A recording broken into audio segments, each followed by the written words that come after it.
is The Pastor's Heart. It's Dominic Steele, and we need to get better at networking, says Archie Poulos. How can we work better together with people that we don't fully agree with and take advantage of that?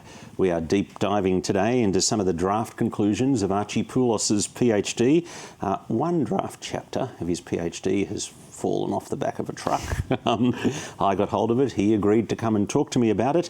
Archie is he works Director of the Centre for Ministry Development at Moore College. Thanks for coming in. Oh, it's great to be here. Thank you. Archie, we're going to talk about pastoral leadership and some skill deficiencies that you've identified. But before that, your pastor's heart. What's God been doing on your heart? Oh, thanks, Dominic. And it is great to be here. And I think what you are doing on the pastor's heart is exactly what we need to be doing in terms of networking, but I'll talk about that in a moment.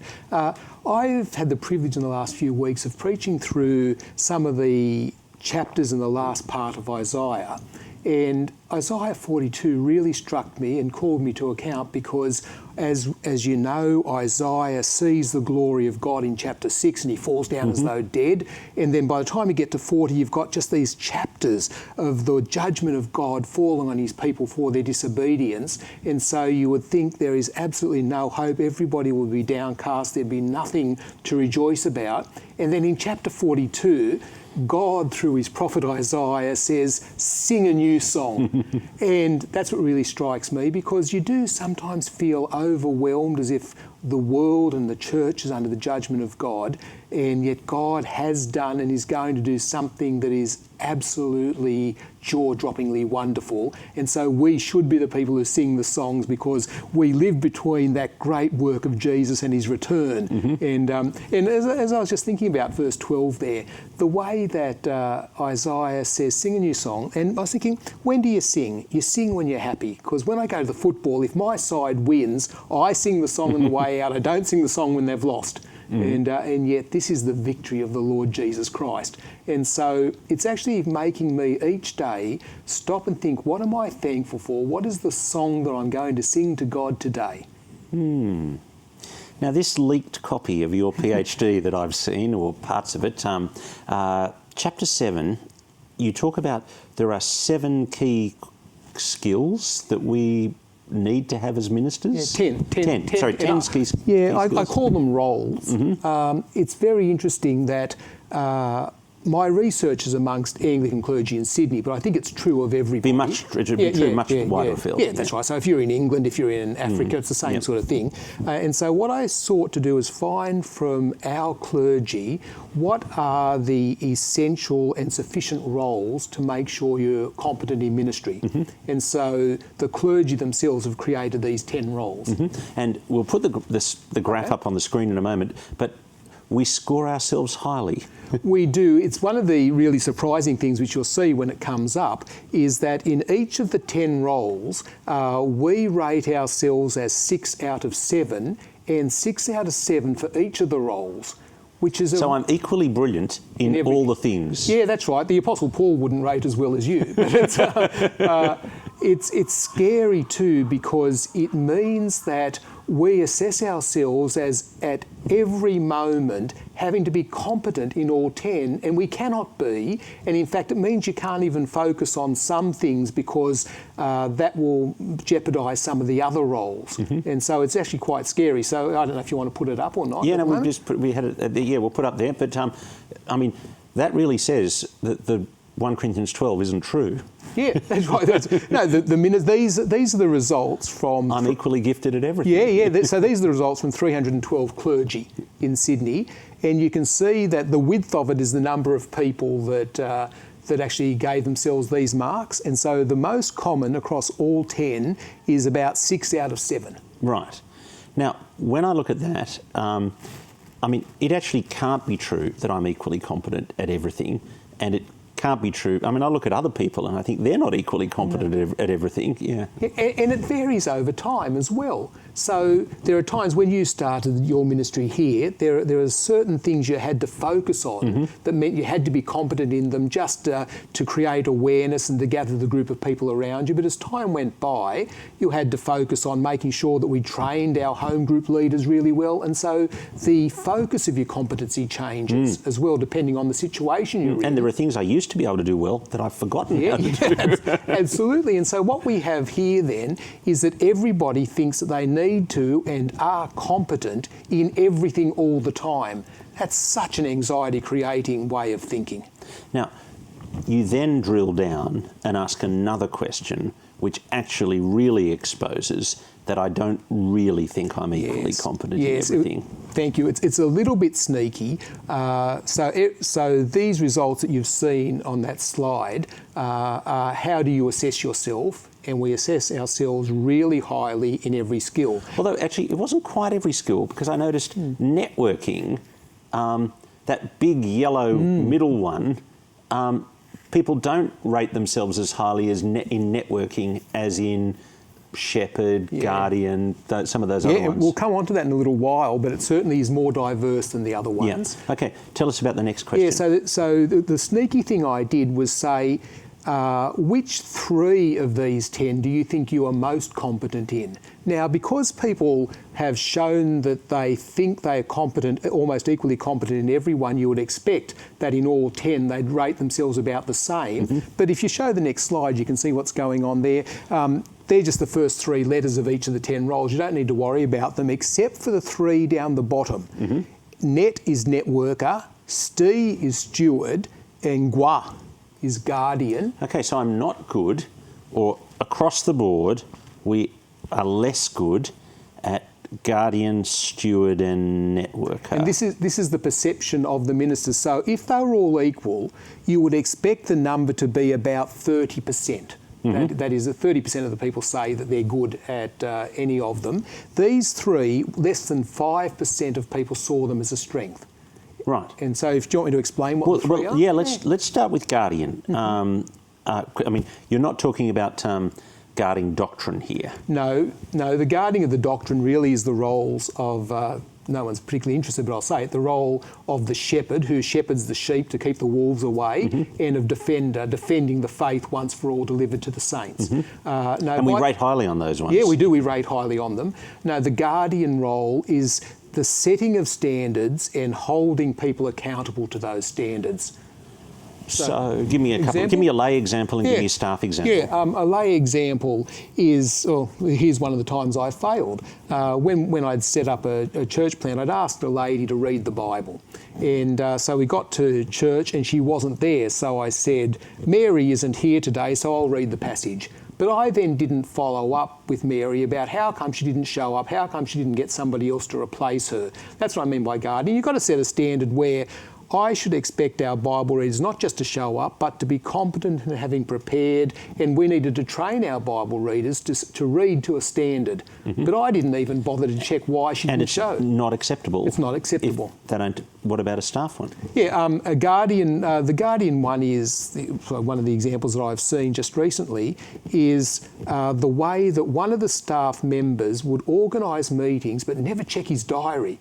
And so he wouldn't show up when the other person that he'd arranged to meet with did show. Well, you've got to say that's not acceptable. I want you to be on time for staff meetings. Yeah, exactly. So there's some of the examples of guardians setting standards and holding people accountable to them. One of the reasons, when I drilled down a little bit Why further, are we bad at that? Yeah. If only 5% say I'm competent at that, I don't think we think it's important because it's not our identity. Our identity is to seek the lost. Our identity is to defend the truth. Our identity is to live the Christian life. They're the things that shape our identity.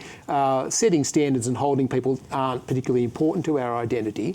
But when I asked our clergy, there was a couple of reasons. One is we are dealing with volunteers, and so we don't like having to tell volunteers that this is the standard we're setting.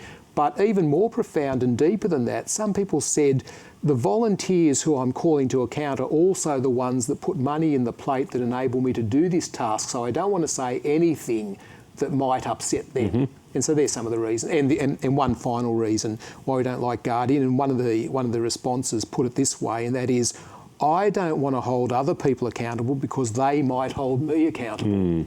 So there's some of the reasons for guardian. We're going to go to networking in a moment, but steward, we're not good at stewarding. Yes, I mean, I've picked Christian words generally as I've been able to. The steward in the New Testament's the household manager.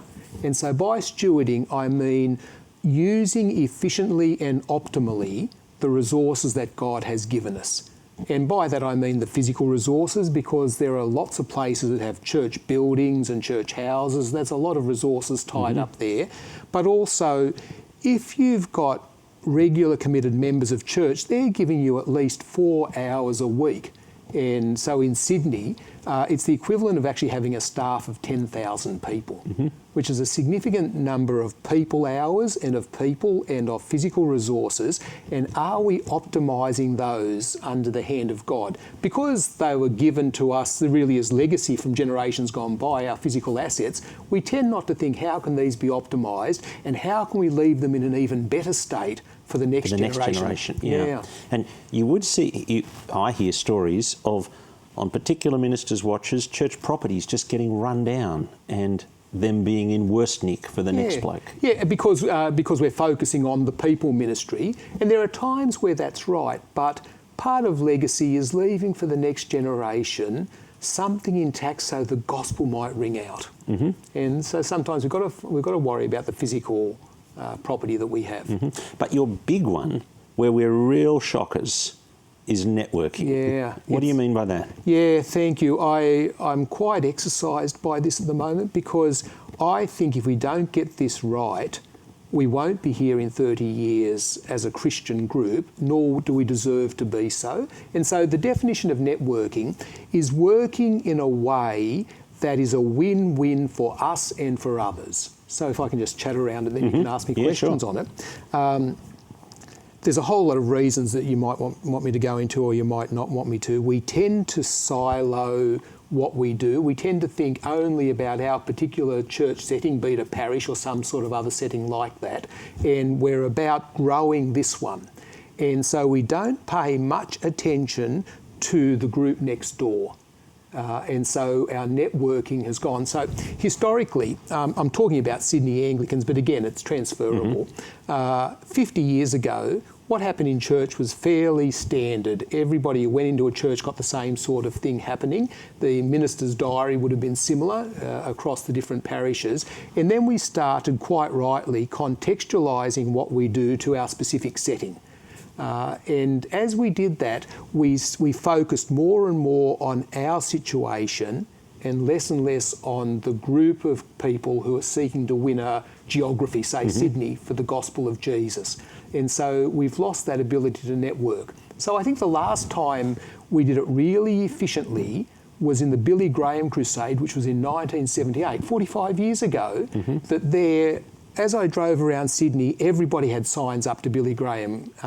People in all the different churches in a suburb joined together to hire a bus to take people down to the Billy Graham Crusade. At the Billy Graham Crusade, people came forward and they were asked what denomination you are, what suburb you are, and then that information would get sent to the local churches. That was real networking. It was working for a win-win for others. Now, what we do is, this is a caricature, but we assess how we're going as a church by the size of our congregations, the number of congregations, the number of staff, the size of our budget. When I started in ministry nearly half a century ago, people wore as a badge of honour the number of people we had sent on the mission field, because that's true networking. It's being generous in giving up those resources that I could use so the name of Jesus might ring out everywhere. And because we get so focused, we're in a world which is quite aggressive towards Christian faith. And what do you do when you're in an aggressive world? You buckle down, you circle the wagons. And in doing that, we've lost some of our networking. So the church next door, which has exactly the same goals as I have, is my competition. I'm not going to work with them because they might steal some of my people. And likewise, even some of our parachurch organisations, we don't work very well with them. And so, so that's networking. How could we do it better? Yeah. I mean, how could I do it better in the churches near me? Yeah, I don't know the answers. I've got some hints about the answers, and it's have to wait till your next chapter. That's right. It's actually a network theory, which is called the theory of weak links. But our goal has got to be that we want to see people keep growing more like Jesus.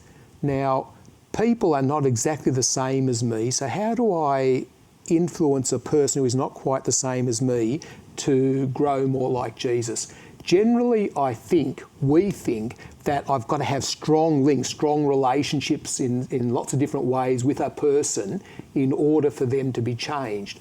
But what really seems to be the case, and it's counterintuitive, if you want to change a whole geography or a whole group of people, it's actually by weak links, because what strong links do is they create subtribes. So some of our subtribes are our local parishes, some of our subtribes are we shared our schooling together, or we shared our university together, or we share these convictions together. So you create strong subtribes that don't talk with each other. And so because you don't talk with each other, you don't network very well.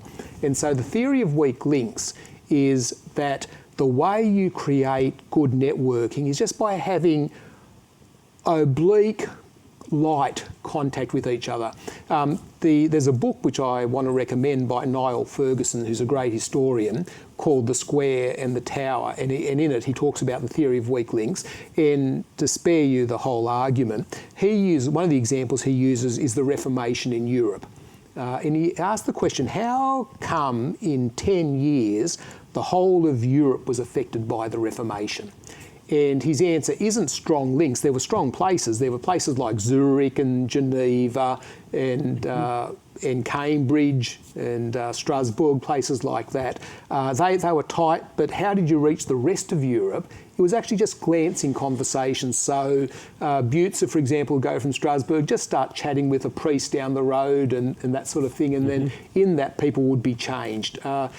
One of the things in the Reformation... Which kind of makes common sense. It does. Well, it's like I say, the pastor's heart, not everybody will agree with you nor with me on a whole lot of things, but we are agreed that we want to see the world won for Jesus. That's the pastor's heart. Yeah. And as we talk about these things, we're building weak links. In the Reformation, Luther's works were the majority of stuff printed in the 1520s. And so that's a weak link. You know, Luther would write something, somebody else would read it, and it creates a weak link. And we are not good at that. We are good at strengthening our sub-tribes. We're not thinking about how we work across the tribes. If I can digress for a moment, and stop me if you don't think it's worthwhile. In the 1970s, we had a policy in Australia called multiculturalism, where what we would do is the different ethnic groups could celebrate their ethnicity.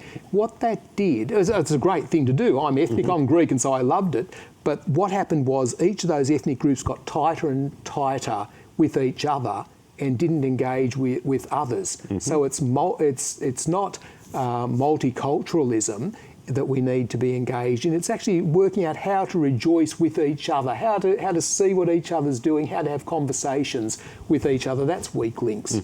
And so I am worried when I hear people saying, this is my position, you don't have my position, so therefore we won't talk. That's no link. A weak link is, let's talk, let's find out, let me help me to understand you, help you to understand me, let's hear from each other. The danger, of course, in that is that we actually don't ever say we are different, but that's not our problem here. I think our problem is that we are so focused on our local parish setting that we don't realise what we share in common. So, you know, you and I are in a geography which is called Sydney. How might we work together? Can I run a thought experiment by Sure. Sorry, I'm raving on a lot here, but we've come out of COVID now, and we discovered in God's goodness that the necessity of having to go online has seen people come to know Jesus. Isn't that wonderful? That's that sort of pressure that's forced us there. So people engage with Jesus online. They've got converted online. They've started coming to church online. Because it's worked so well, we are still running online services, but there's 273 running in Sydney at the moment. That's just amongst the Anglicans. Is there a way that we could work together to better use those resources, better steward those resources? Could we have, say, 20 different options, but each church top and tailing it? So there must be a way, and I'm not computer savvy, IT savvy, but somebody from, I live in the eastern suburbs of Sydney, somebody from Randwick says, church in my area. You Google it, and The internet knows that you're in Randwick, so the minister from the local church in Randwick says, hello, it's great to have you here with us today. Today we're going to hear a talk from so-and-so, and so you hear that talk and we sing together, and then at announcement time, that person comes back on, and at the end of the service, they come back on and they say, it's great that you could be with us today. We've also been doing a whole lot of stuff live, and we'd love to see you live, so please come and join us. We're at this address. That actually is networking, and it makes a lot of sense, but no one has even started having that conversation yet because we don't network. And so I think the way to network is just to start having conversations and start to work at trusting each other just in little things. And as we trust each other with little things, maybe we can start doing bigger things together. Do you think the issue is that we will only network with people that we agree with 100%? I think that tends to be what happens because we create subtribes so often out of the only people that think alike to us. I was very shaped by Broughton Knox, who was a former principal of Moore College. And I remember walking across the road with him one day, and he said to me, you cannot only work with 100%ers. And by that he meant, if you will only work with those people that agree with exactly what you believe, you'll always retain the purity, but your purity will be limited to a smaller and smaller group of people. Under God's good hand, if God has given us the truth, we want to share that with plenty of other people, which means we actually need to engage with plenty of other people and therefore network with them. Yeah, I mean, it seems to me that you've got a tension, if you like, between the guard or defend pole and the on mission pole. Yeah. And that the more I'm on mission, well, the more loosey-goosey theologically people are coming in, and so the more it's actually going to get a little bit unstable, but that's actually good. Yeah, I think it is good. I think the two do compete with each other. I think mission competes with defender because the missioner stance, if there's one, is this, come and join us. The defender stance is this, stay away. And the two compete. What I don't want is just to have mediocre missioning and mediocre defending. I think you need to do both extremely, but know when to do one and when to do the other. Yeah. Where do we do it particularly badly? I'll show you easy wins. People move house. And when you move house, you often move church eventually, particularly if you've got kids, because the distance just gets to you in the end. And so if you're moving house and going to a suburb that's some distance away, I would have thought it would be a really good use of God's resources to have somebody go with you to church for a couple of weeks, to the new church for a couple of weeks, to help you to be settled in there. Even though that person won't be at your church for those couple of weeks, you've actually helped the kingdom of God grow. Because some of the evidence is that about 20% of people who move suburbs don't get reinstalled in another church. And so here is a way of networking to see the kingdom grow. It means that there's a short-term non-attendance at your own church for the sake of the kingdom growing. So there's an easy win, I think. I think other network failures, your church does this, I know that youth are like a hive of bees, they just swarm together.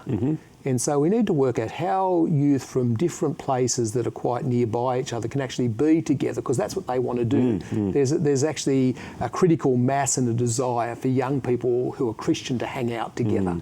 And yet we don't want to do it because I'm afraid that if my church meets with your church, you might leave my church, and so I've got one less young person. And so what we've done is we've amalgamated youth groups with the church next door, and I think neither of us had quite enough of a core. And so, but now they're together, actually it's a core and a bit. Yeah, absolutely. So there's those sorts of things that we need to be willing to do. It actually always involves costs, networking.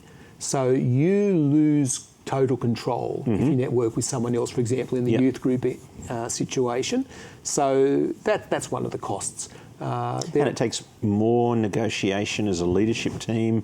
The two churches have slightly different values. There's a range of things. It's scary. But you're saying it's worth it. It is worth it because... And we're particularly bad at it. Yeah, we are particularly bad at it. And as I said, I didn't want to... It wasn't an overstatement when I said we won't be around in 30 years' time and we don't deserve to be around in 30 years' time if we won't network. So, okay, we've got youth group cooperating. What do we do next? I think that's hard. It's easy to say that and it's hard to do it. Can I just explore the youth group one for a minute? Mm-hmm. It's not that your youth group gets swallowed up by another one. It's that the leaders now don't need to keep running youth group each week. So what they can do is focus on the pastoral care and the discipling of their youth. And so if you've got 2 or 3 leaders who don't need to run it this week, then each week, then what they can do is they can drive the youth to the youth group. In the car, you get to build relationships. On the way home, you get to disciple and say, what did you learn about God? What are you excited about? And so it's not that I am palming off my responsibility, it's that the congregation members are actually focusing what their responsibility is to help people. That's one of the things that's got to happen. I've now forgotten what your question was, Dominic. What do we do next? I mean, my friend Mike Paget from down the road rang me last week and said, how about 5 of us go in to employ a building manager who would do all the kind of, stewardship stuff, that needs to be done, that none of us love doing? I think explore it is the next step. Mm-hmm. There's a few steps that might be prior to that. One is that terrible thing that is either or. Either we do it or we don't. Whenever I hear either or options, I say you're not thinking deeply enough. Mm-hmm. There might be other ways forward, because most of the either ors are tied up with the subtribe that I'm part of. Mm-hmm. The reason I created the 10 roles is to help us to see that these 10 need to be done. And if I don't like doing them, we've got to find some way of getting them done. So the building manager may be the way forward. It might be a bridge too far to employ a building manager between the 5 of you, because in order for that to work, there's got to be a level of trust between the 5 different churches. So maybe you start with something smaller and you see that you are trustworthy. Trustworthiness is, I am seeking your good, I'm seeking the good of your congregation, and I'm seeking the glory of God. Mm-hmm. And if we can keep growing in those areas, then maybe after a couple of smaller things, you say, yeah, we'll each stump up 20% for a building manager. But you're thinking actually even a bigger thing, like our whole network face to the society as well, aren't you? Yeah. Yeah. I think that that has to come in due course. I think one of the things that has happened over the last 50 years is that we have fractured those things that made us look like we were unified. So prayer book services. Stand commonality of services, commonality of the practices of the ministers. They have disappeared, and for very good reasons. I'm not opposed to that at all, but we haven't replaced it with anything that might help us to be unified. So I think having building managers who can look after a whole lot of those things that take up time would be a good idea. There's a whole lot of compliance stuff that we've got to do as well that take up time. But it's bigger than that, though, isn't it? It's bigger than building manager. It's actually got to be, how do we deeply cooperate to make the job easier? Yeah. And I think it's got to be by trust with each other. And so you've got to build that. You can't legislate it.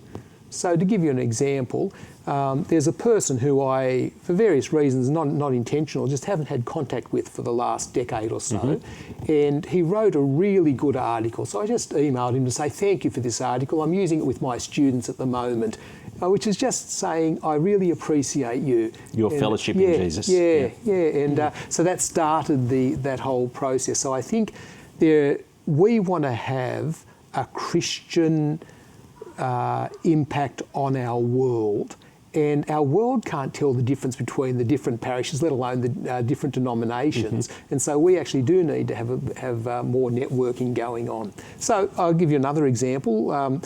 A friend of mine wants to start a ministry amongst people who have been released from prison. Mm-hmm. If you're released from prison, you're on a list, and not many churches give you freedom because, for example, if you're in prison for child pornography, for example. You can't go anywhere near children for good reasons because we want to protect our children. But there are people who have come to faith and who are Christians in prison who can't get to church. Well, it might be too small a ministry for the local parish, but could we work together across parishes and set up some Bible studies and some safe places for those people that have been released from prison? For they are people for whom Jesus died as well. Yeah. Thanks so much for coming to talk to us. Oh, it's a great pleasure. I'm sorry I've raved on, but it's really important. Terrific. Thanks. My guest on The Pastor's Heart, Archie Poulos. He's with the Centre for Ministry Development at Sydney's Moore Theological College, and you have been with us on The Pastor's Heart, and we will look forward to your company next Tuesday afternoon.